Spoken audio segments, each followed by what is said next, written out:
لا إله إلا الله محمد رسول الله. لا إله إلا الله محمد رسول الله.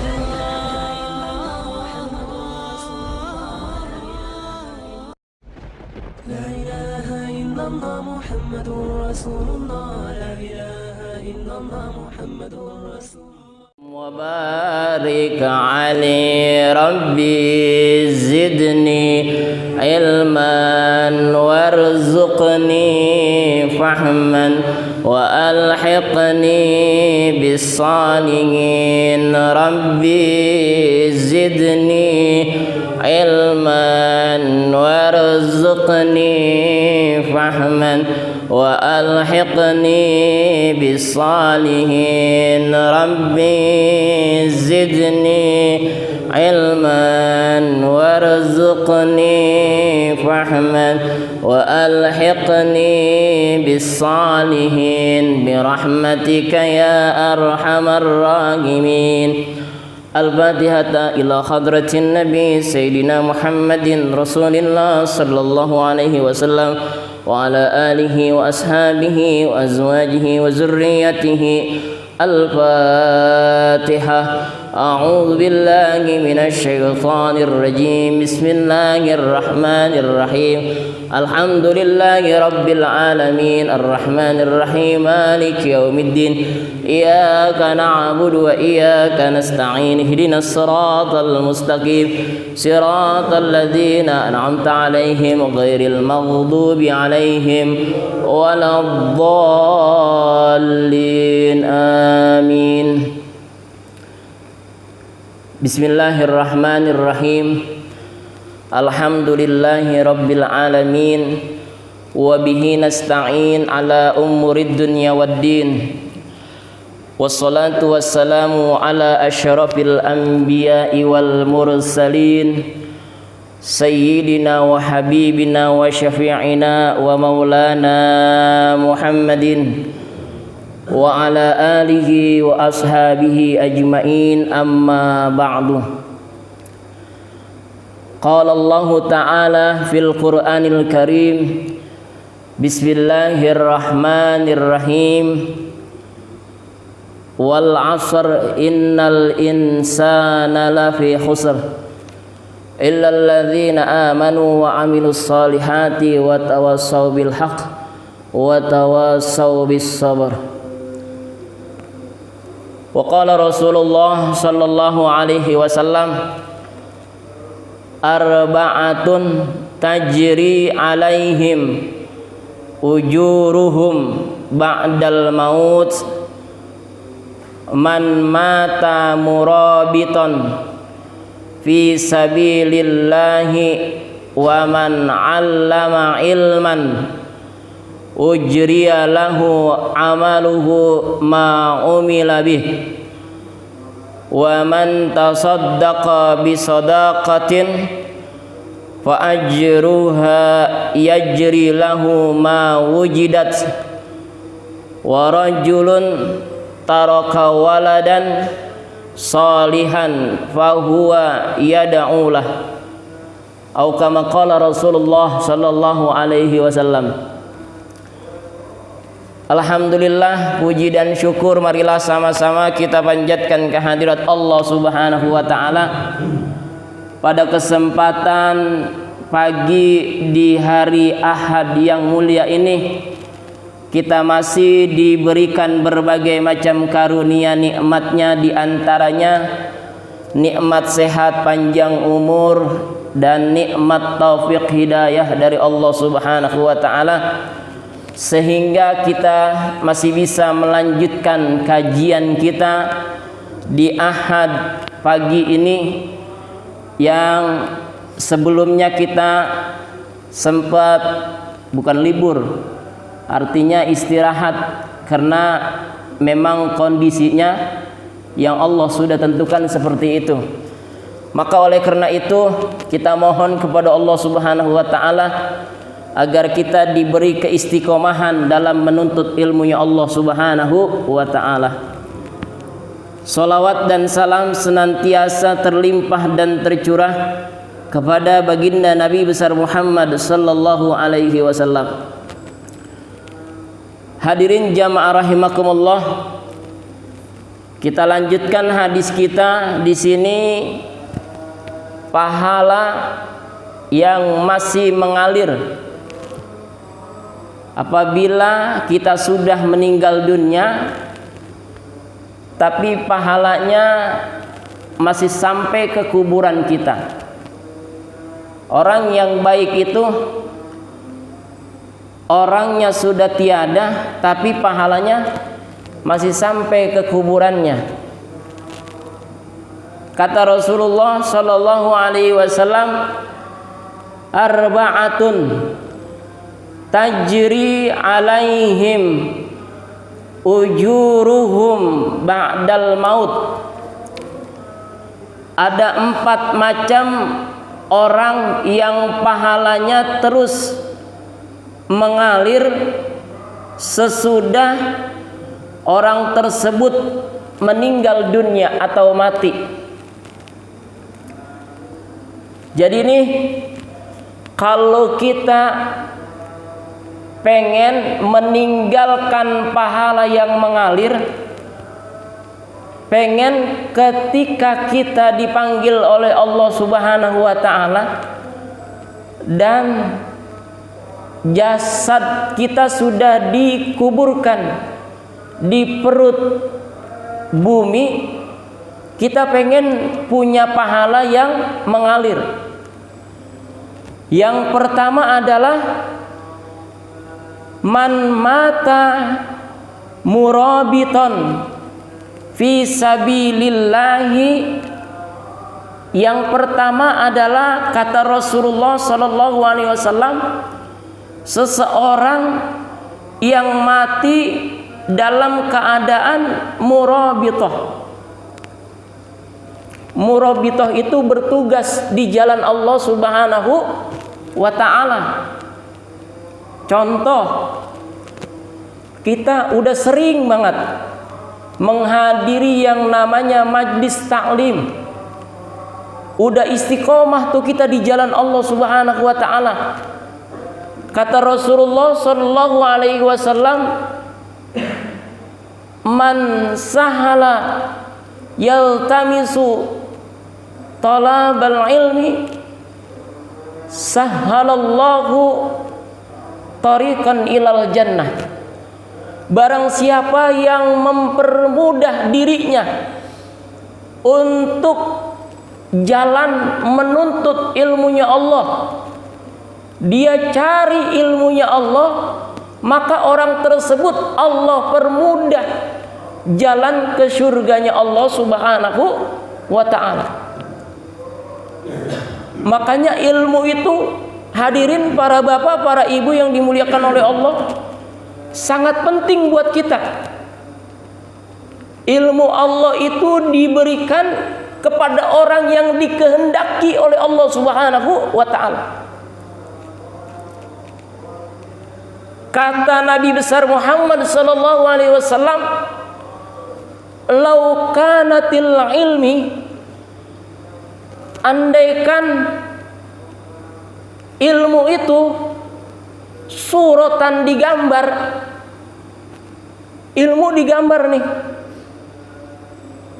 suratuhu, maka gambarnya ahsanu, lebih bagus, lebih cakep, minasyamsi, daripada matahari, wal qamar, dan dari bulan, wan nujum, dan daripada bintang-bintang yang ada di atas langit. Tuh ilmu tuh. Makanya orang kalau udah punya ilmu tuh, ulama kita, guru-guru kita tuh yang alim dalam ilmu agamanya, orang kadang-kadang nggak sanggup buat mandangnya, malu tuh. Sebab ilmu kalau udah digambarin kayak gitu tuh, lebih bagus daripada matahari, daripada bulan. Kita nih tengari sedang trik-triknya matahari, sedang panas-panasnya matahari, kita keluar tuh, kita pandang matahari, kita liatin tuh ke atas. Kira-kira kita kuat enggak tuh? Enggak kuat. Begitu juga dengan memandang ulama yang di dalam hatinya banyak ilmu. Kita kadang-kadang kalau ada ulama, ya Allah, tunduk kita, karena kita kagak kuat mandang wajahnya penuh dengan cahaya Allah Subhanahu wa ta'ala.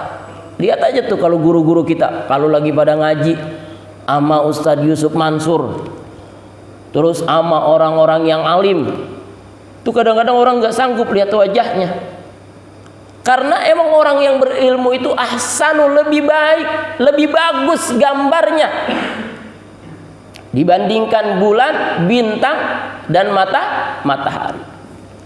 Makanya kita penting untuk menuntut ilmu. Itu yang pertama.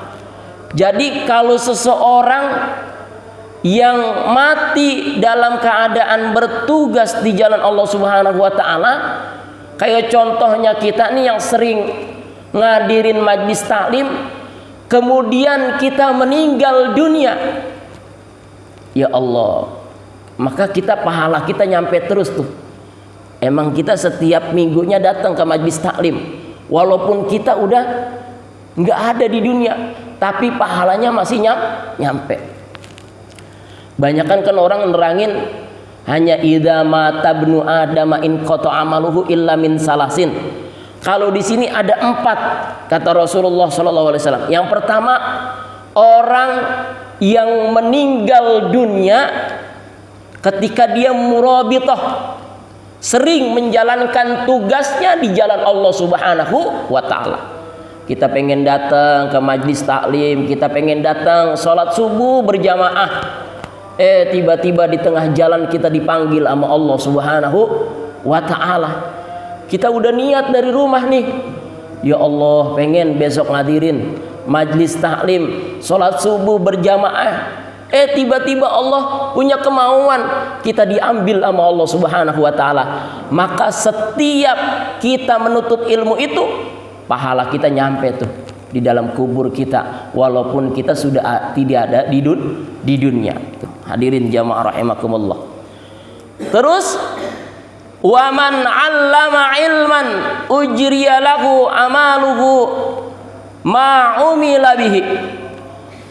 Orang yang punya ilmu dan ilmunya itu dimanfaatin, dibagi lagi ke orang lain, sampai orang lain itu bisa. Di sini dicontohkan kayak Ustadz Burhan, orang tua kita Ustadz Bukhari, ngajarin anak-anak di sini nih. Anak-anak diajarin karena dia punya ilmu, walaupun itu cuman iqra. Diajarin baca Fatihah yang baik, diajarin baca Al-Quran dengan tartil. Maka ketika orang tersebut meninggal dunia dan anak yang diajarin itu masih bisa baca Al-Quran, itu pahalanya mengalir ke kuburan kita tuh. Makanya kita kadang-kadang ajarin anak-anak kita, jangan diajarinnya main legend mulu tuh, ajarin Al-Quran. Ini anak-anak zaman sekarang, ya Allah, kalau kita perhatiin udah susah. Apalagi sekarang udah mulai tatap muka nih. Jadi gara-gara anak-anak sering dikonsumsi dengan HP-nya, begitunya tatap muka udah pada awang, males. Udah mulai tatap muka nih, sedikit-sedikit. Alhamdulillah.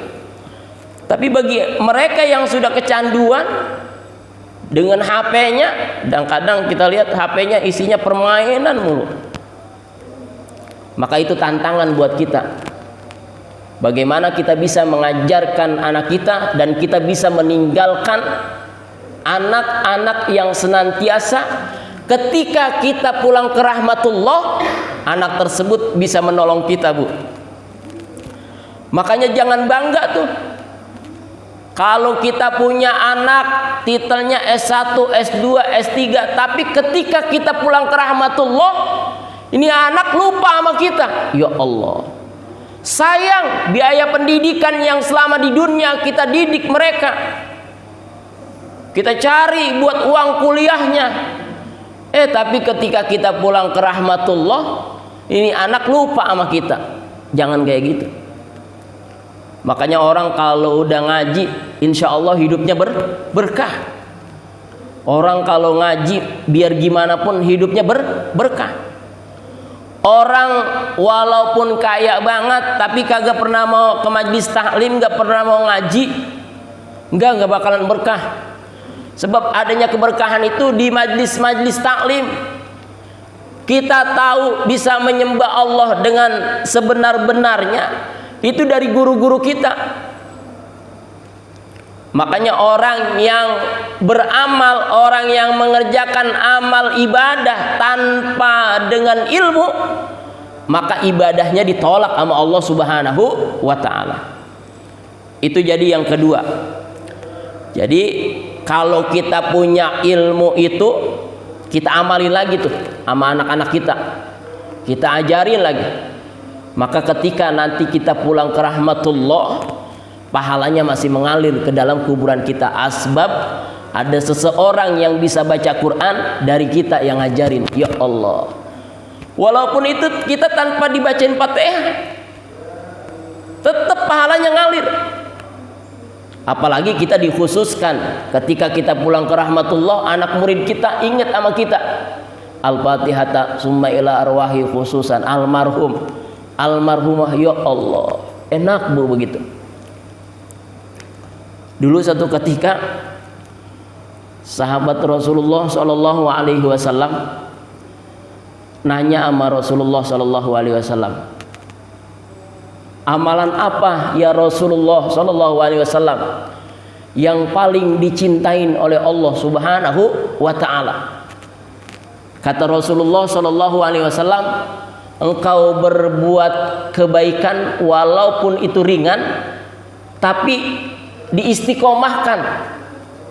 Kayak kita nih ngerjain sholat 2 rakaat sebelum subuh, kita istiqomahkan tuh, maka itu amalan yang terbaik buat kita, daripada kita berbuat yang kira-kira amalan banyak tapi nggak istiqomah. Kayak sholat tasbih kita bikin 6 rakaat tapi kita kerjain hanya dalam seumur hidup cuman sekali, nggak istiqomah. Maka sholat tasbih kita itu lebih baik daripada kita sholat sunnah subuh 2 rakaat yang kita istiqomah. Kayak kita habis sholat asar baca surah Al-Waqiah, walaupun itu surahnya pendek, tapi setiap ba'da asar kita kerjakan tuh.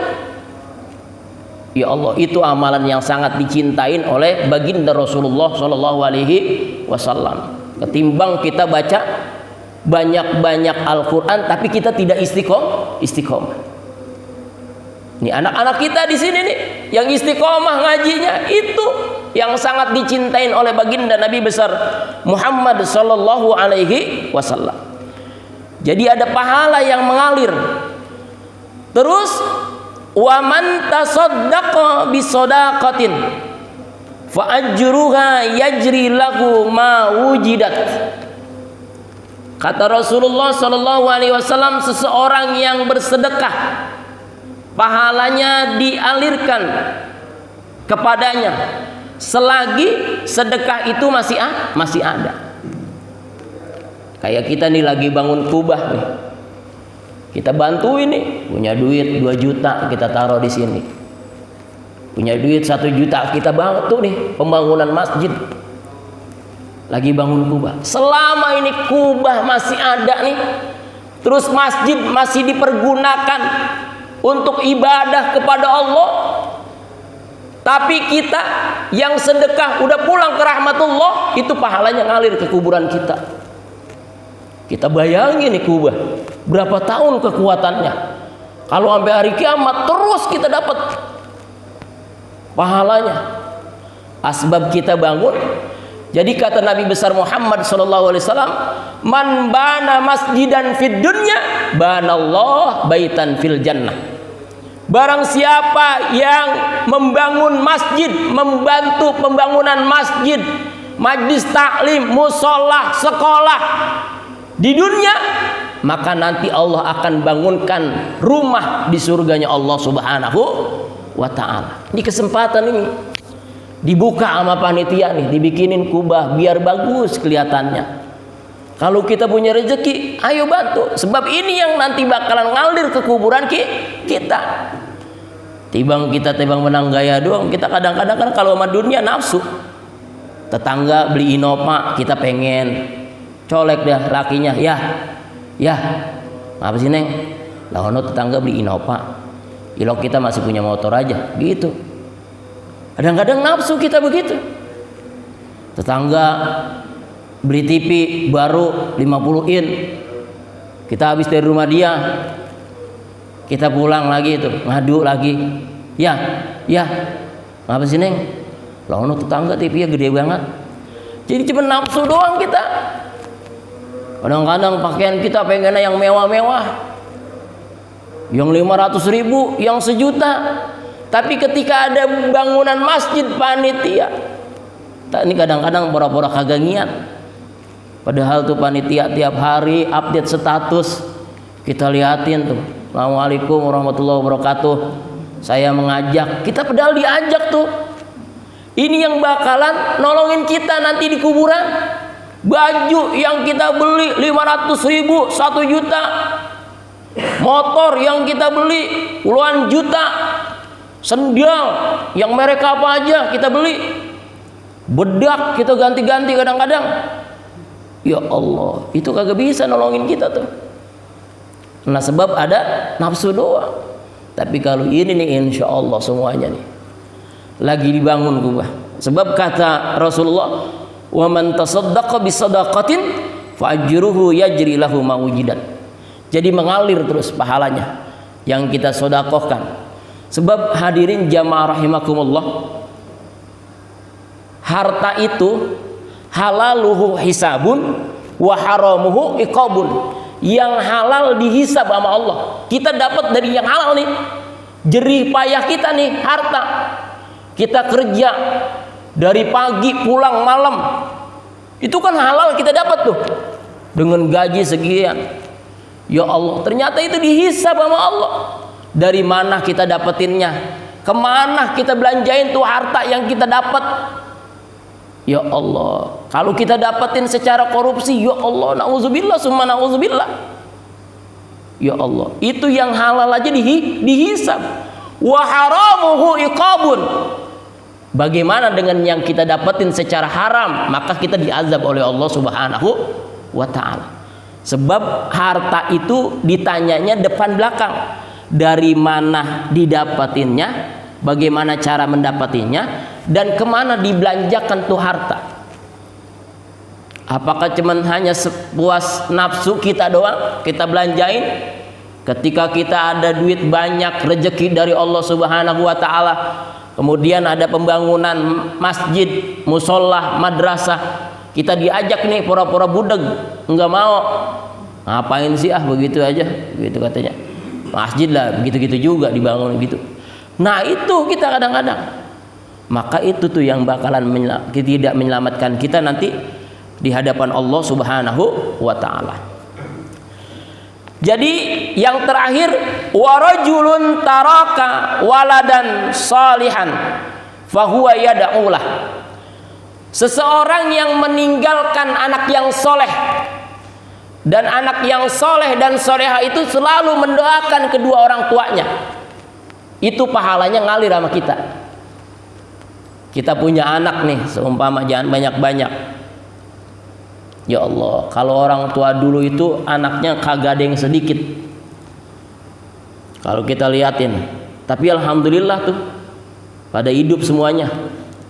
Orang tua dulu, ya Allah, anaknya ada yang 12, ada yang 15. Tapi buat anak sekarang susah kayaknya buat begitu. Sebab sekarang ada KB. KB pertama kagak bisa. Yang kedua kita dibatasin. Tapi kalau orang tua dulu kita liatin, walaupun anaknya banyak, tapi alhamdulillah tuh. Makanya kalau orang tua dulu tuh kalau pengen lebaran, kita liatin anaknya banyak, ya Allah. Yang satu malam takbiran datang ke rumah orang tuanya, genggemin 1 juta, ya Allah, maafin mbak, saya kagak bisa ngasih apa-apa mbak, cuman ada duit ini 1 juta, ya Allah, buat beli bako 1 juta tuh, bayangin aja. Terus nyaknya digenggemin lagi, anak yang kedua, maafinnya, ya Allah, maafin saya kagak bisa apa-apa, ininya buat beli sirih 1 juta, ya Allah, beli sirih 1 juta, orang tua dulu kan nyiri bu sama kapur, ya Allah, hitung-hitung, ya Allah, dapat duit dikumpulin tuh anak ke 15 juta, nangis emaknya di pojokan, kata babanya, ngapalnya lo nangis aja, ya Allah, gue nyesel. Ngapa nyesel? Kalau tahu begini gue bikin 25 gitu katanya. Lo coba bayangin, orang tua dulu tuh begitu, saking banyaknya berkah, kita bayangin. Tapi buat sekarang, waduh, udah susah pak. Dikasih 1 aja amanah sama Allah udah luar biasa kalau kita bisa ngurusnya. Kalau kita bayangin, makanya di sini kita disuruh meninggalkan anak-anak yang soleh. Tinggalin tuh anak-anak yang soleh. Buat kita manfaatnya nanti ketika kita ada di alam kubur. Ya Allah, berapa banyak orang tua yang ditolong di alam kubur akibat apa? Meninggalkan anak-anak yang soleh. Makanya jangan bangga dulu kalau punya anak cuman hanya titel S1, S2 mah jangan. Kalau kagak bisa mendoakan kita nih. Dari sekarang nih kita tarbiyah anak-anak kita taruh, kita titipin di sini nih. Buat belajar Al-Qur'an. Nanti diajarin sama guru-gurunya biar bisa baca doa untuk kedua orang tuanya. Begitu. Kalau anak kita tinggalkan dalam keadaan soleh, insya Allah kita aman dalam kubur. Tuh. Tapi kalau kita meninggalkan anak dalam keadaan salah, hati-hati bu. Ya Allah, berapa banyak orang yang soleh di dunianya, tapi meninggalkan anak yang salah. Maka orang yang soleh dapat azab di dalam kuburnya tuh. Akibat apa? Anaknya salah. Anak kalau udah salah bu, ya Allah, udah gimana aja salah udah. Makanya kita tinggalin nih anak-anak yang soleh di sini. Ajarin anak-anak kita biar tahu yang namanya zikir tahlil. Sebab kata Allah Subhanahu wa taala, wal asr, demi masa. Wal asri ini ada yang bilang demi masa, sebab manusia itu diliputi dengan masanya. Dulu kita masih remaja, masa-masa remaja. Sekarang kita udah jadi orang tua, masa-masa orang tua. Nanti suatu saat kita jadi nenek-nenek, masa kita masa nenek-nenek. Wal asr, demi masa atau demi waktu, sebab manusia diliputi dengan waktu dan masa. Ya Allah, kalau kita bayangin, sekarang tadi kita udah sholat subuh nih, sekarang udah mau jam 6 aja nih, waktu cepet banget. Dan ada yang bilang wal asr itu demi waktu asr. Kita bayangin waktu asar jam berapa? Jam 3. Makanya usia kita kalau udah 30 tahun bu, ya Allah, sebentar lagi udah mau jam 4, 40 tahun. Kalau usia kita udah 40 tahun, sebentar lagi jam 5, 50 tahun. Kalau usia kita udah 50 tahun, sebentar lagi jam 6. Maghrib tuh waktunya kegelapan. Makanya kita di usia 63 tahun tuh Rasulullah SAW meninggal dunia. Rata-rata umat Rasulullah 63 tahun. Makanya kalau udah jam 6 udah balik pulang ke rumah, masuk ke kandang. Artinya apa? Demenin majlis taklim, pulang ke masjid, ke rumah. Jangan 60 tahun masih doyan nyawer aja nyawer. Ya Allah, ada nggak yang kayak gitu? Ada. Ya Allah, 60 tahun masih doyan aja ke Kerawang. Ya Allah, jangan. Itu udah 60 tahun kita udah waktunya maghrib. Maghrib apa datang? Kegelapan. Orang kalau udah maghrib tuh gelap. Kuburan tuh kalau kita masuk ke liang kubur gelap bu. Apa yang bisa jadi penerang kita? Amal kita di dunia. Kuburan bisa terang nih. Makanya kita kalau udah 40 tahun sama 50 tahun kagak mau berubah, ya Allah sayang. Ini ada masjid, manfaatin nih buat ibadah sama Allah. Nanti kita nggak dimintain tanggung jawab. Pulan, lu ngapa lu deket masjid, azan denger, qomat denger, orang sholawatan kagak denger, tapi lu pura-pura budeg. Saya males ya Rob, ya gedig, malaikat gedig, kita gedig lu, sempet. Makanya manfaatin ini, ya Allah. Ini rumah Allah. Orang kalau pengen selamat dunia dan akhirat, deketin rumah Allah. Ini rumah dekat sama Allah tambah jauh. Alhamdulillah nih, rumah saya dekat masjid. Alhamdulillah gitu. Mudah-mudahan saya semangat ibadah. Ini kadang-kadang orang rumah dekat masjid, ya Allah berisik banget, dikit-dikit masjid sholawatan lagi. Ya, yang begitu mah susah bu, udah pengen diarak, rumah Allah dibenciin. Ya kan? Ini kan rumah-rumah Allah nih. Kalau rumah Allah udah dibenciin, ya sama aja dia benci sama Allah begitu. Makanya hadirin jamaah rahimakumullah, wal asr tuh tadi. Innal insana lafi khusr. Sesungguhnya manusia dalam keadaan rugi. Kalau kita hidup di dunia nggak mau ibadah sama Allah, biarin kata Allah. Isma syi'ta, hidup semua kamu. Allah disembah sama hambanya ribuan, miliaran, Allah tetap masih jadi raja. Andai kata hambanya ribuan miliaran di dunia ini nggak ibadah, Allah tetap jadi raja, nggak bakal berkurang Allah. Emang Allah udah maha segala-galanya, tapi kita yang rugi. Isma syi'ta fa innaka maitun. Berbuat sesuka kamu kata Allah begitu. Di dunia ini buat, ente mau mabuk, mau apa, mau ibadah, mau gimana caranya. Perbuat, segala sesuatu bakalan kembali sama diri kita. Allah tebang minta begitu. Jadi laqad khalaqnal insana fi ahsani taqwim. Aku udah sempurnakan engkau manusia bentuk yang paling sempurna. Tinggal engkau bagaimana caranya untuk mencari ridho Allah Subhanahu wa taala. Illal ladzina amanu wa amilus sholihat. Kecuali orang-orang yang beriman nama Allah baru nggak rugi. Wa amalus sholihat, dan berbuat amal baik. Wa tawassaw bil haq wa tawassaw bis sabr. Dan orang-orang yang saling menasehati dalam kebenaran dan kesabaran. Makanya kalau kita nasihatin anak kita, sabar, pelan-pelan. Itu yang dirindukan sama Allah Subhanahu wa ta'ala. Mudah-mudahan ada manfaatnya. Ala haziniyah. Al-Fatihah. A'udzubillahi minasyaitonir rajim. Bismillahirrahmanirrahim. Alhamdulillahirabbil alamin arrahmanir rahim maliki yaumiddin. Iyyaka na'budu wa iyyaka nasta'in ihdinas siratal mustaqim. Siratal ladzina an'amta 'alaihim ghairil maghdubi 'alaihim waladdallin.